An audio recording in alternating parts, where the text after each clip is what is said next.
Çox təəssüf olsun ki, qazilər bax belə dilənçi vəziyyətinə salınıb, bilərəkdən. Sonra da deyirlər ki, qazilər sui-istifadə eləyir, qazilər falan şey eləyir. Mayın 6-sında Tovuz rayon məhkəməsində ictimai fəal və 2-ci Qarabağ müharibəsi iştirakçısı Hacı Vəliyevə 2 il yarım müddətinə həbs cəzası verilib. O, ötən ilin martında etdiyi bu çıxışdan bir neçə həftə sonra həbs olunmuşdu.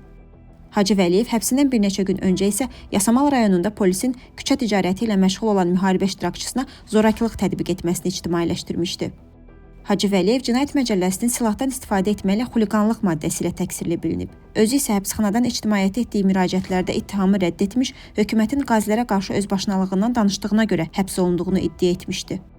O, müharibədə həlak olanların ailələrinin, müharibə iştirakçılarının problemlərini işıqlandırması və məmurları tənqid etməsi ilə tanınırdı. Ayıb olsun onlara. Onların özləri minimum 2-3 min maaş alırlar.